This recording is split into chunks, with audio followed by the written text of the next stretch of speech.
Bapa, Anak, dan Roh Kudus. Inilah syukur umat Tuhan untuk panggilan bagi kami menjadi milik kemenangan. Inilah syukur kami Tuhan karena iman percaya yang Tuhan anugerahkan buat kami. Kami yakin dan percaya bahwa kami ada sampai saat ini karena kasih Tuhan bagi kami. Dengan iman itu, kami datang untuk bersyukur kepada-Nya lewat persekutuan ibadah minggu, hari Tuhan, hari yang kudus, hari kebangkitan untuk menebus segala dosa dan pelanggaran kami. Dalam syukur kami Tuhan, kami mau mendengar suara lewat kebenaran firman yang akan terus menuntun perjalanan hidup kami di tengah-tengah dunia yang penuh merupakan rintangan, persoalan, dan pergumulan. Sebab hanya dengan firman iman kami dikuatkan. Hanya dengan firman kami dapat menyadari seluruh kesalahan dan dosa kami. Hanya dengan firman kami dituntun untuk ada dalam ketaatan dan kesetiaan kepada menghadapi pergumulan di tengah dunia. Tolonglah kami dengan kuasa Roh Kudus Tuhan, sebab tanpa kuasa Roh Kudus dan hikmat-Mu kami hanya dapat membaca. Tulisan-tulisan ini tidak ada artinya bagi kami. Tapi ketika Tuhan menolong kami dengan roh dan hikmat-Mu, maka tulisan-tulisan ini punya kuasa untuk merubah hidup kami, untuk menuntun kami, untuk menguatkan kami sebagai umat-Nya. Dan pujilah Engkau Allah Tritunggal, dalam nama Yesus Kristus, Tuhan dan firman yang hidup, dan Roh Kudus penolong kami. Kami berdoa. Amin. Roma pasal 5 ayat 12 sampai ayat 21, Bapak Ibu anak-anak baca di Alkitab masing-masing, dan saya akan membacakannya untuk kita dengan rekor ada dan Kristus. Sebab itu sama seperti dosa telah masuk ke dalam dunia oleh satu orang, dan oleh dosa itu juga maut, demikianlah maut itu telah menjalar kepada semua orang, karena semua orang telah berbuat dosa. Sebab sebelum hukum Taurat ada, telah ada dosa di dunia, tetapi dosa itu tidak diperhitungkan kalau tidak ada hukum Taurat.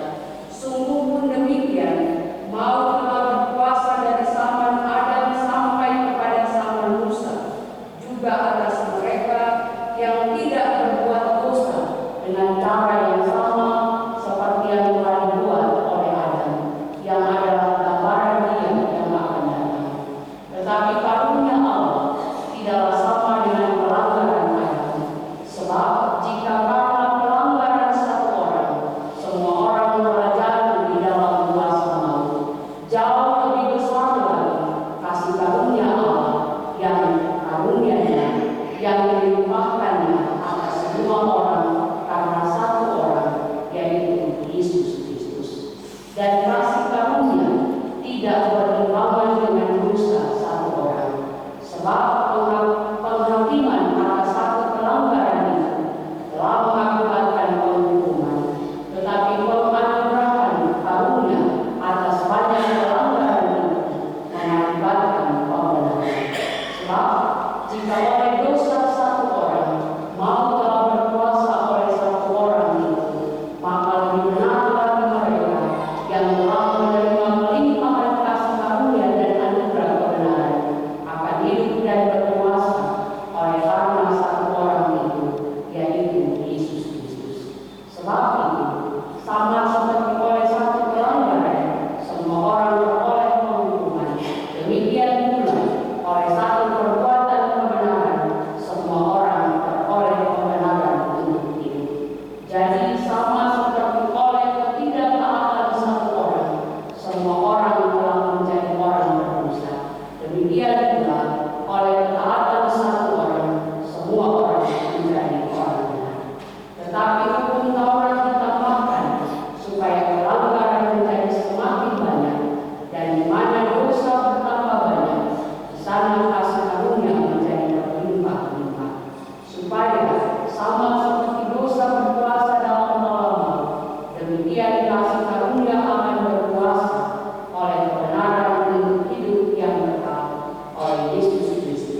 Mengapa ya sebelum kita membaca Alkitab kita harus berdoa?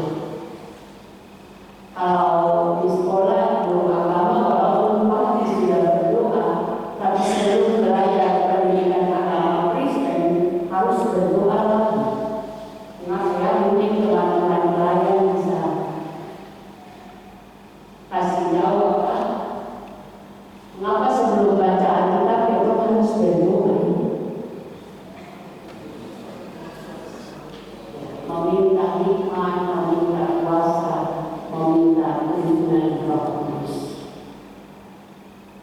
Karena kita mau belajar tentang Tuhan yang kita tidak lihat, tidak pegang, tapi kita belajar tentang Tuhan yang kita percaya, Tuhan yang kita rasakan kasih kuasa dan penyertaan-Nya di sepanjang perjalanan hidup ini.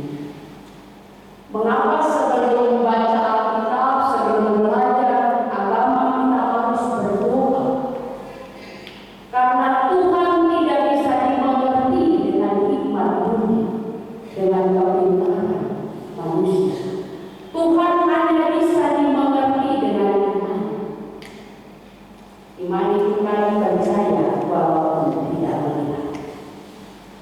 Nah, Bapak Ibu jemaat yang dikasihi dan diberkati Tuhan, mungkin minggu-minggu lalu sudah disampaikan bahwa ada satu pengajaran akibat perkembangan ilmu pengetahuan dan teknologi, ada aliran baru yang namanya Kristen progresif.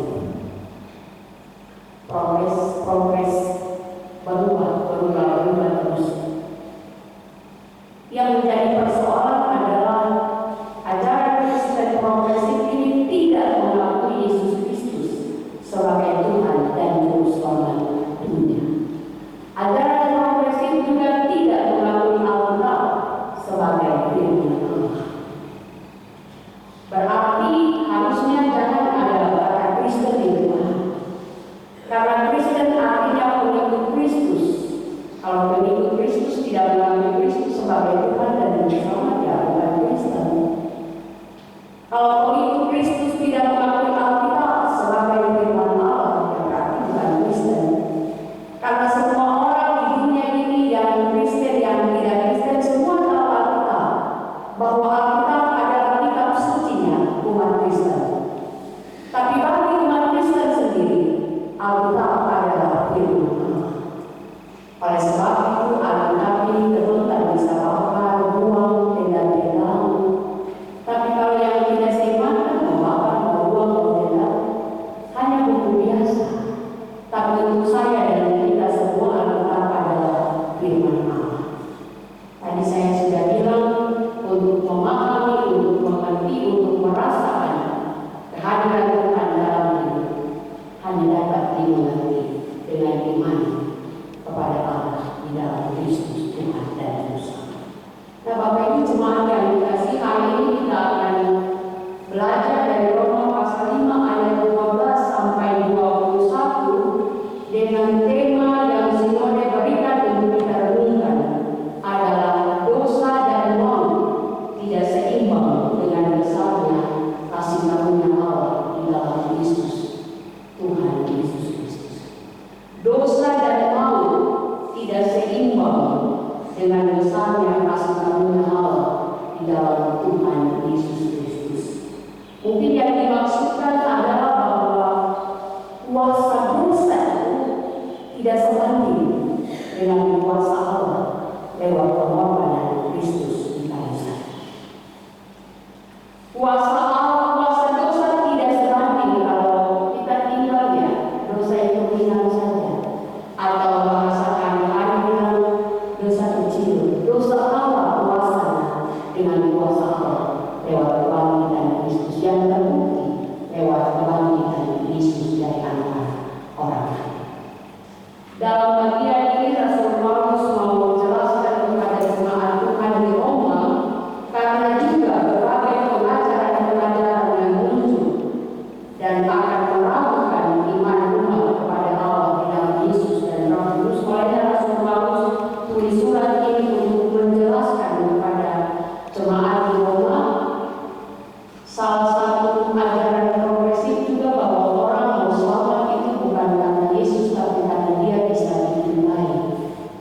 bisa melakukan perbuatan-perbuatan baik. Sama kayaknya pendapat ini dengan pendapat yang berbeda pada jemaat mula-mula, jemaat Roma, bahwa orang mau selamat, orang mau memperoleh hidup yang kekal, bukan karena kasih karunia Allah lewat pengorbanan Kristus, tapi dengan dia punya perbuatan baik sendiri. Dan menurut iman kita, tapi juga apa yang Rasul Paulus bilang hari ini, bahwa semua orang siapapun dia adalah orang berdosa. Ibu pendeta Pak, teman-teman, penatua Syamas pada nelayan unsur jemaat, tak ada satu yang bilang saya tidak berdosa, tapi kita semua adalah orang berdosa. Dan menurut Rasul Paulus, dosa itu datang ke dalam dunia karena ada melawan perintah Tuhan. Dosa adalah pelanggaran terhadap perintah Tuhan. Dosa adalah pelanggaran perintah Tuhan. Dosa adalah pemberontakan terhadap perintah Tuhan. Adam sebagai manusia pertama yang Tuhan cinta, dia sudah melanggar perintah Tuhan dan dia dibilang berdosa. Dan dosa itu tetap ada hukumannya. Dosa itu tetap ada akibatnya. Contoh kecil, kalau di rumah anak buat pelanggaran, misalnya sudah ada aturan di dalam rumah, jangan begini, jangan begitu, tetapi ketika anak melanggar, tidak mungkin orang tua kasih dia saja. Pasti ada teguran, ada nasihat, bahkan ada pukulan, supaya ingat bahwa yang dididik itu salah, supaya dituntun untuk melakukan sesuatu yang baik, benar, dan benar. Dosa ada akibatnya, dan upah dosa adalah maut. Harus mati. Orang berdosa harus mati. Tapi syukur kepada Allah karena kasih karunia anugerah itu. Kalau kita berlomba dan kita menang, kita dapat hadiah, itu bukan kasih karunia, karena itu perjuangan kita. Kasih karunia itu sesuatu yang diberikan gratis, cuma-cuma tanpa ada usaha dan pengorbanan dari orang yang menerima kasih karunia itu. Itulah pengorbanan Kristus untuk saya dan kita semua. Betul tak ada apa-apa, tapi belum dapat anugerah kebenaran, dapat anugerah keselamatan itu karena kasih karunia. Upah dosa adalah maut. Tuhan tak bisa mati. Oleh sebab itu Allah mengutus anaknya Yesus Kristus datang dari manusia supaya bisa mati tanggung jawab semua dosa. Tapi karena Yesus juga adalah benar-benar Tuhan yang berkuasa, Yesus bangkit dari antara orang mati. Maut dikalahkan, dosa dikalahkan, kemenangan diperoleh. Karena dosa-dosa menjadi bagian kita semua. Firman Tuhan bilang salib, penderitaan dan kebangkitan Kristus bagi orang imannya itu sebuah kebodohan. Tapi bagi saya dan jemaat, salib adalah kekuatan untuk menjalani hidup sebagai anak-anak Tuhan. Kalau orang punya gereja, kalau macam bapak dan mama, bisa rela mati untuk dia punya anak. Tapi kalau untuk orang banyak yang itu tak ada, tak mungkin apa ya? Dengan iman manusia, tak mungkin. Tapi dengan iman Allah, saya dan jemaat percaya. Oleh sebab itu penebusan pembenaran hanya bisa diterima dengan iman kepada Allah. Dosa datang karena satu orang. Kasih karunia diperoleh karena satu orang juga, Yesus Kristus, Tuhan dan Juru Selamat kita. Mungkin itu kita sudah tahu, tapi yang menjadi pertanyaan bagi kita dalam renungan ini, kita sama-sama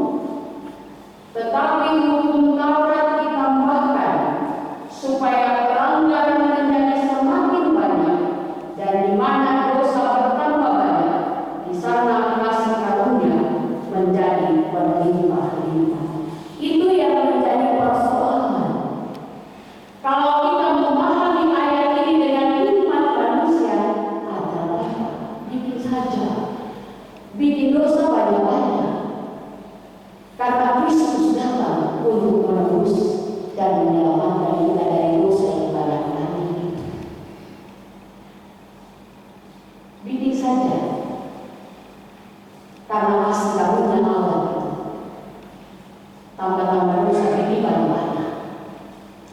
Yang dimaksudkan dengan ayat ini adalah apabila saya dan jemaat meresponi anugerah Allah, maka harusnya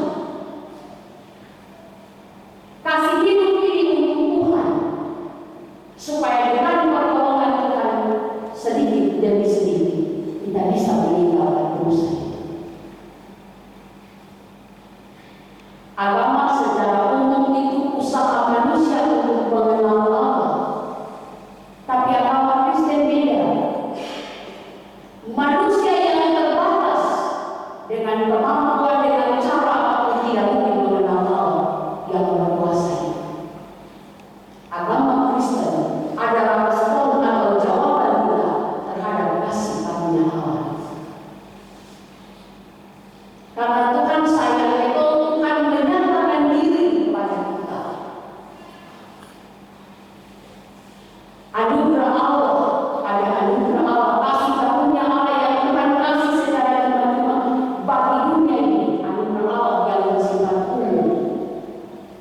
Panas, hujan, berkat, uang, semua Tuhan kasih untuk orang yang rajin kerja, rajin belajar pasti dapat nilai bagus, rajin kerja pasti dapat uang banyak. Tuhan kasih panas, hujan, sehat untuk semua orang, bukan cuma untuk saya dan jemaat. Tapi itu belas kasihan Allah, anugerah Allah yang bersifat umum. Bagi saya dan jemaat berlaku anugerah Allah yang bersifat khusus. Yohanes 3 ayat 16, karena begitu besar kasih Allah akan dunia. Anugerah Allah yang bersifat umum adalah pembenaran dari dosa dan keselamatan atau hidup yang kekal. Kalau orang yang tidak beriman, tidak kenal Tuhan, hidup saja mati dari tanah habis. Tapi untuk orang beriman ada kehidupan setelah kematian jasmani dan ada kematian setelah kematian jasmani. Surga dan neraka itu memang di sana. Tapi karena Tuhan sayang kita, Alkitab adalah pernyataan Allah menyatakan diri secara tertulis di dalam firman bagi kita supaya kita tahu. Allah menyatakan diri secara umum kepada dunia ini lewat awal ciptaan. Tapi Allah menyatakan diri secara khusus bagi dunia supaya kita kenal lewat Yesus Kristus yang hadir pada saat murid-murid dipanggil untuk ada bersama dalam pemerintahan Injil. Setelah Yesus terangkat ke surga, Roh Kudus yang datang. Allah yang tinggal di hati dan kehidupan saya dan kita semua. Itu yang Mazmur bilang, Allah itu besar.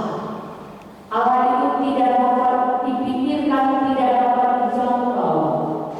Tapi Allah juga kecil, karena Allah hadir di dalam kehidupan kita. Kuasa Allah lebih besar daripada kuasa dosa. Firman Tuhan hari ini untuk saya dan jemaat. Oleh sebab itu lewat Roma pasal 5 ayat 12 sampai 21, dengan penjelasan singkat yang saya bagikan kepada jemaat, maka pesan firman Tuhan untuk kita bawa pulang pegang, simpan di hati, pikiran dan seluruh hidup. Minta Tuhan tolong supaya jangan dengar saja, mengerti saja, tapi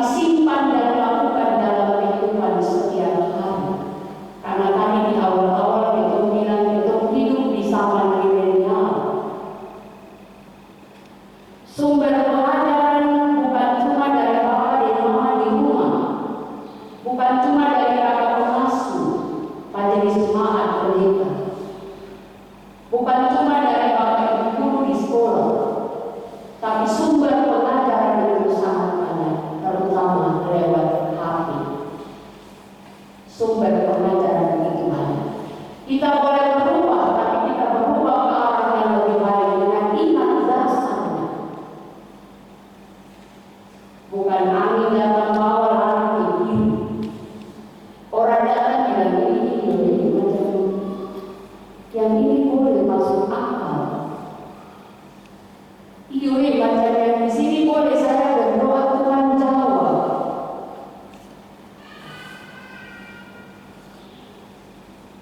Tapi yang mana bawa ajar ini kakak bermasuk macam tak masuk akal. Kita manusia, cuma dengan hikmat Tuhan Tuhan kita bisa mengerti. Jadi hal pertama pesan firman Tuhan, bangun dasar iman di atas kebenaran firman Tuhan. Kalau tidak menganggap sebagai firman Tuhan, tidak boleh bilang diri Kristen, tidak boleh bilang diri saya berpengikut Kristus. Kalau tidak mengakui bahwa sebagai manusia semua orang berdosa, hanya dengan perbuatan baik orang bisa diselamatkan. Kalau tidak mengakui bahwa keselamatan hanya diperoleh lewat penderitaan, kematian dan kebangkitan Yesus, tidak boleh bilang diri Kristen. Berdoa waspada dan berjaga-jaga. Dunia ini penuh perubahan, dunia ini penuh dengan banyak hal. Karena kerajaan ini sementara berjuang untuk mendapatkan kehidupan. Kalau mau kehidupan dan keselamatan yang kekal, tetap setia di dalam iman. Ada di dalam perubahan-perubahan untuk menjadi lebih baik. Bukan cuma untuk diri sendiri, tapi untuk keluarga dan untuk orang lain. Sebab tugas saya dan jemaat adalah menerima panggilan Allah untuk meneruskan panggilan itu kepada orang lain, sehingga semua lidah mengaku Yesus Kristus Tuhan dan Juru Selamat, dan semua lutut berteduh menyembah hanya kepada Allah di dalam Yesus dan Kristus. Jadi yang pertama harus kuat di dalam iman. Kemudian yang kedua, ayat yang tadi saya ambil, jangan mengerti berdasarkan pengetahuan manusia dengan kata-kata yang ada di sini, tapi minta hikmat Tuhan. Kita semua orang berdosa, tapi ketika kita menerima anugerah keselamatan kasih karunia Allah, maka terima dengan sungguh-sungguh, jangan sia-siakan. Bapak dan Mama kalau mau kasih sekolah anak, biasa kasih nasihat. Di Cina itu kalau anak sekolah biasa sebelum pembelajaran dimulai itu putar film, Bapak dan Mama pun kerja keras. Putar film Bapak dan Mama pun kerja keras supaya anak tidak kasihan. Kalau saya tidak menghargai Bapak dan Mama punya kerja keras, besok susah jadi apa? Saya dan Tuhan selain dengar, kita biasa nonton penderitaan Tuhan Yesus. Tujuannya supaya kita menghargai pengorbanan Kristus. Bukan sesuatu yang gampang, tapi kuasanya besar sekali. Hargai pengorbanan Kristus, hargai kasih karunia Allah. Dimulai dari yang bicara, kemudian teman-teman bisa diinginkan. Kita harus jadi contoh untuk jemaat. Yang jangan kita antara diri. Seperti Bob yang bilang di atas kasih sesama, bilang di luar kasih sesama. Pulang gereja, tetangga yang susah datang minta beras, ada tidur anak masih bangun marah. Bangun anak gak apa-apa, tapi tante sebaliknya minta beras kasihkan. Kenapa kau kasih? Aku bilang kasih sesama manusia, jadi tidak dosa. Baik itu berlaku untuk orang, tidak berlaku untuk kita.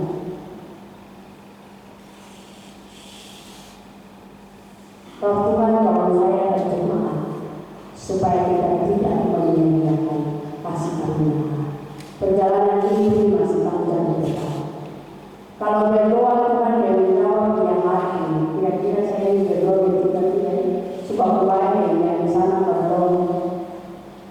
Kemudian kalau saya beriman, jawaban Tuhan itu tepat pada waktunya yang terbaik dari Tuhan bagi kita, bukan menurut kehendak kita, tapi menurut kehendak Tuhan. Tuhan Yesus saja berdoa di dalam Getsemani, jadilah kehendak dan kehendak Baru itu yang beriman yang jadi kehendak termasuk kemudian apa yang kita boleh beriman.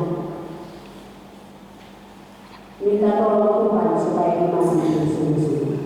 Terpujilah Allah di dalam nama Yesus Kristus. Karunia Allah yang besar bagi saya berjemaat dan Roh Kudus yang menolong kita dan memampukan kita untuk memahami dan melakukan firman Tuhan dalam seluruh perjalanan hidup kita sebagai anak-anak Tuhan. Melewati perangkat kehidupan ada bersama kehidupan kita di akhir perjuangan kita sebagai anak-anak Tuhan dengan